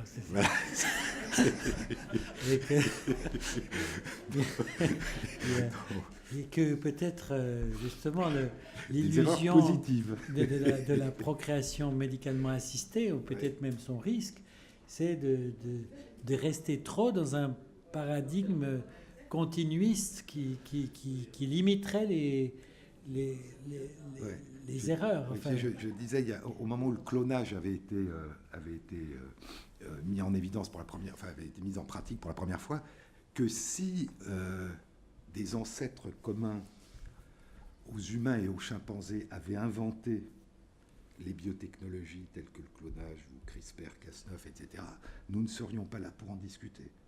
Car nous sommes des erreurs par rapport à des primates non humains qui ont donné naissance à un certain nombre de variants jusqu'à nous donner naissance. Donc cette obsession, j'allais dire, de l'identique, de l'absence de variation, elle est importante. Il est évident qu'on a peur des variations qui causent de la souffrance. Et la question, c'est de vouloir accueillir les variations qui ne causent pas de souffrance, tout en étant en même temps attentif à les prévenir et les corriger. C'est toute l'ambiguïté de la médecine. C'est comment faire en sorte, c'est pas de la biologie, de prévenir ou de soulager la souffrance que toute variation peut provoquer, tout en accueillant la nouveauté, l'invention, la variation. Et une des tentations, tu le disais, c'est de tout figer. Parce que si on fige, au moins on sait ce qui est en train de se passer. Et donc on sait comment répondre.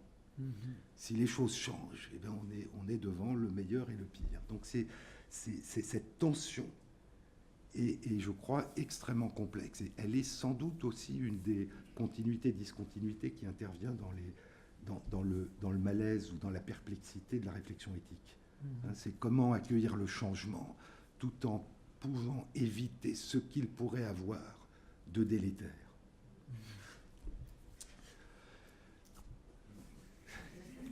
Les questions, interventions sont à vous. Oui. Attendez, on va vous passer un micro parce que sinon l'enregistrement ne capte rien. Merci. Bonjour. Félicitations déjà pour vos exposés à tous les deux. Je vais vous poser une question, mais à laquelle vous n'êtes pas obligé de répondre.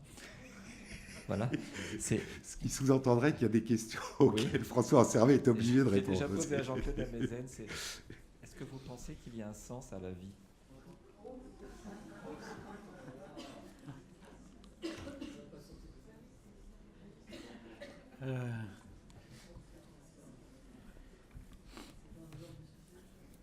Bon, peut-être que je ne sais pas du tout comment répondre à cette question, qui en plus est équivoque, parce que quand vous me dites un sens, je peux l'entendre de façon multiple. Le fait de savoir si c'est un sens, c'est comme le sens de l'oracle, quoi. C'est-à-dire que quand on consulte l'oracle, on s'expose à l'équivoque, quoi. Crésus, veut se lancer dans je ne sais plus quelle guerre, et on dit qu'un royaume va disparaître, et il interprète mal l'oracle, et parce qu'en fait c'est le sien qui va disparaître. Donc Oedipe, beaucoup plus simple. Oedipe il consulte l'oracle, il ne sait pas qu'il est adopté, il consulte l'oracle à Corinthe, on lui dit qu'il va coucher avec sa mère et tuer son père, il prend la route de Thèbes, et comme on le sait, il accomplit l'oracle en voulant le fuir. Donc pour moi, effectivement, c'est difficile de trouver un sens à tout ça, et c'est peut-être justement parce qu'il n'y a pas de sens, et qu'au fond, il y a une limite du sens qu'on peut trouver à sa vie, qu'on peut créer sa vie, quoi, qu'on peut l'inventer. C'est-à-dire on l'invente sur un défaut de sens, quoi. Peut-être que le sens est proche de ce que Jean-Claude Ameisen appelait la projection dans l'avenir de ce qu'on connaît du passé, qui, au fond, est un sens fatal. Si on respecte les points de non-sens, c'est-à-dire cette suspension du sens, eh bien, on a l'occasion d'expérimenter le temps zéro, entre deux temps du temps, où ce qui était n'est plus et ce qui sera n'est pas encore, dans ce trou du sens. Et finalement, la pratique psychanalytique, elle n'est pas de résorber l'entier de la vie dans le sens. Au contraire, c'est une pratique des limites du langage, des limites du sens, qui offre à chacun la liberté d'être l'auteur et l'acteur d'un devenir tourné vers l'avenir et pas inscrit dans la projection du passé. Donc, pour le non-sens de la vie.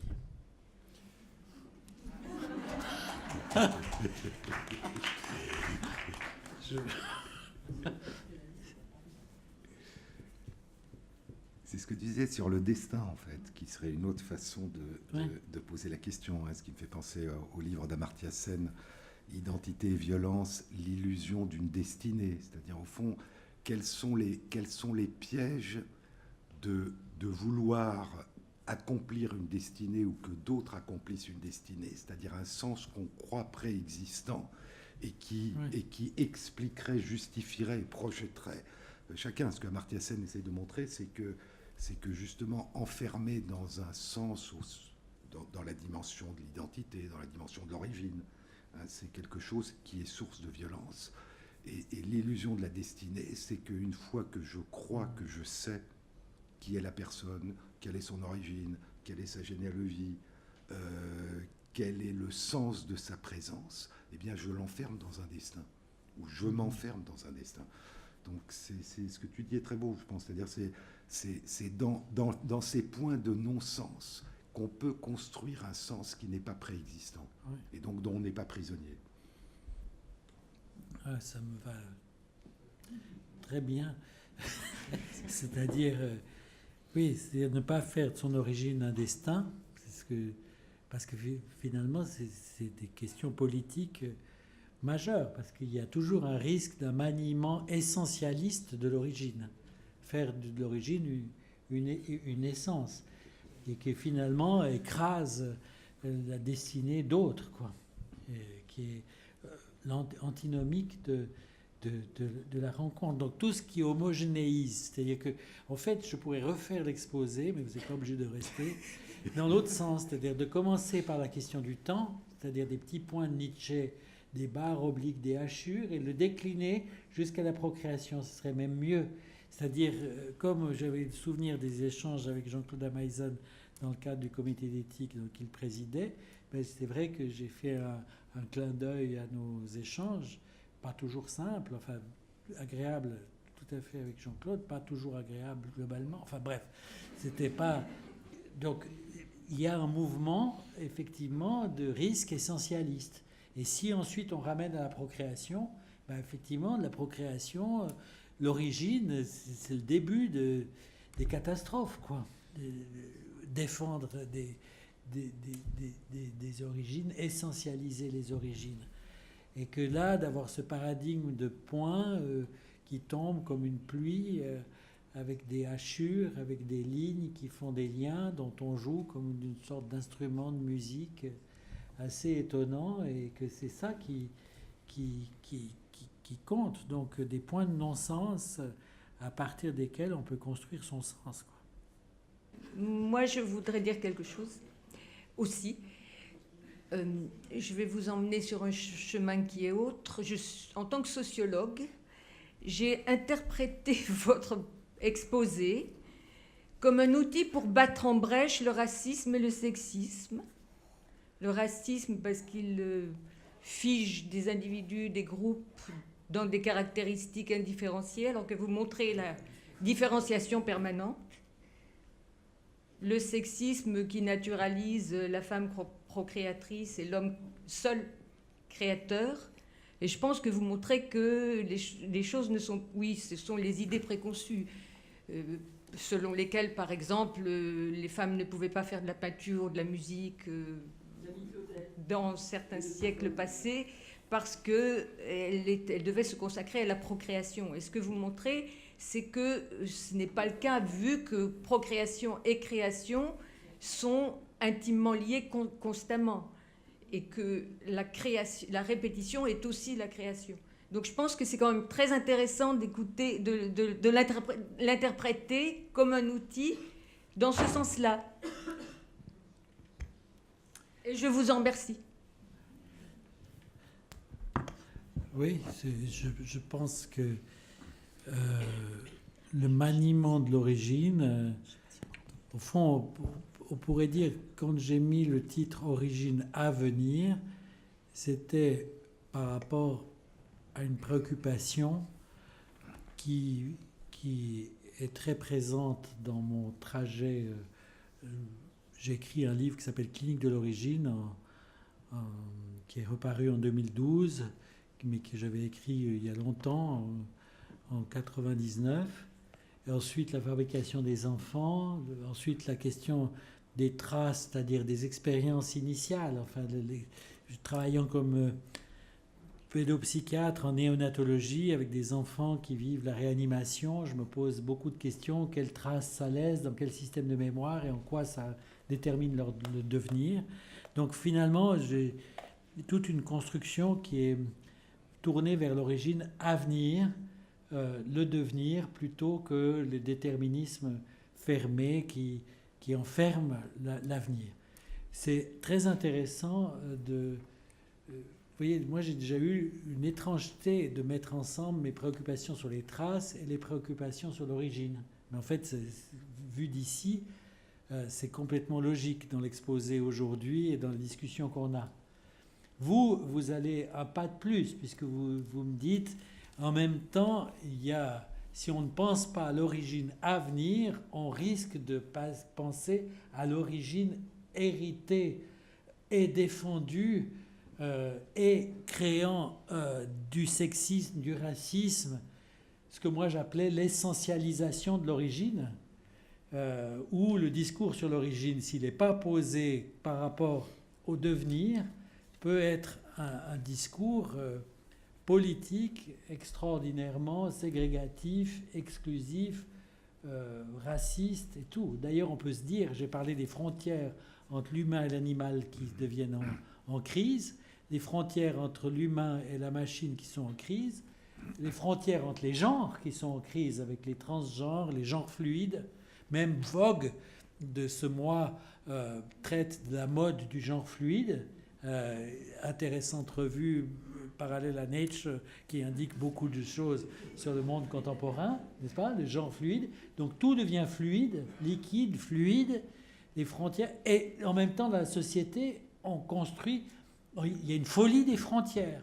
On construit des murs avec le Mexique, on construit des murs partout, on retrouve les migrants qu'on ne supporte pas, qu'on bloque les frontières. C'est une chose un peu déboussolante. C'est-à-dire qu'il y a vraiment deux politiques de l'origine. Une politique destructrice et une politique créatrice.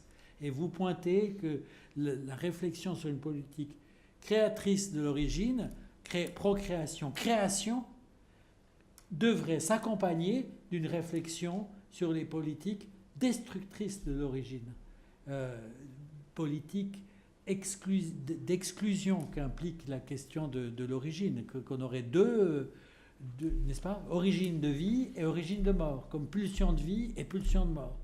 Et au fond, peut-être à partir de là, une réflexion... c'est vrai, j'ai scotomisé l'origine destructrice. J'ai pointé le fait qu'on risque d'enfermer un enfant dans son origine, mais effectivement, vous avez raison, il y a une politique sociétale de l'origine qui peut être destructrice, qu'il a été. Oui, Bon, qu'il a été, comme tu disais, ça me fait penser à ce que tu disais au début, que la science crée du savoir et que les biotechnologies créent de l'angoisse parce qu'elles créent du non-savoir.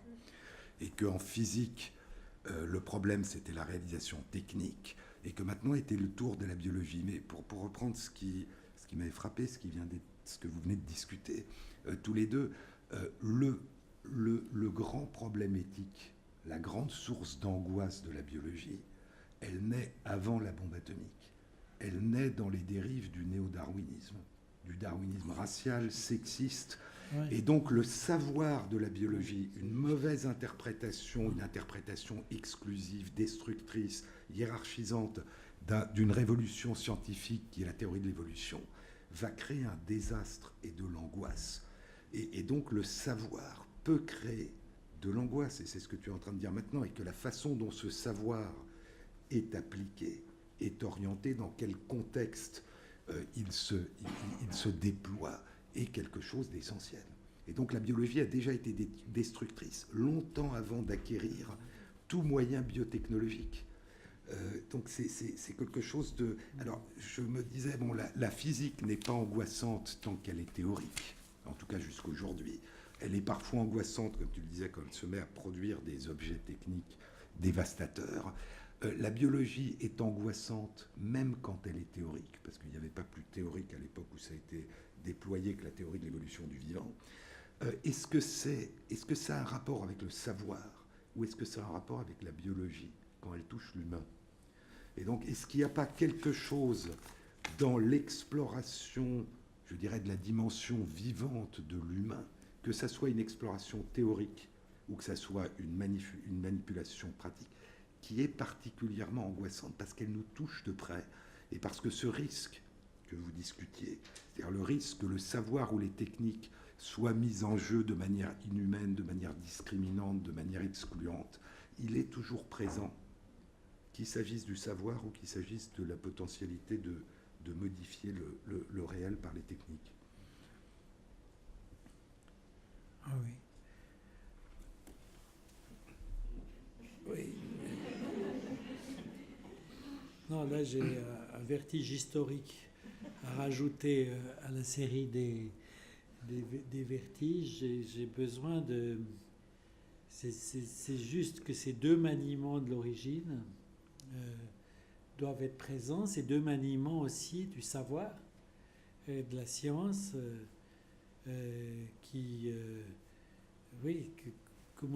oui, c'est bien de rappeler les maniements racistes, enfin destructeurs de la biologie.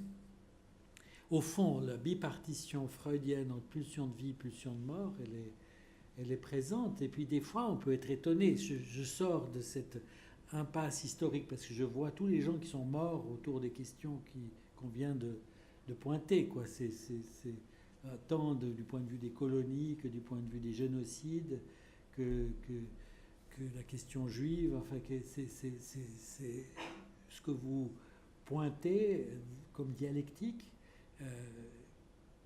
Est extraordinairement important. Alors bon, c'est vrai que j'ai fait la voie à une possibilité d'un maniement de l'origine vers la vie, quoi.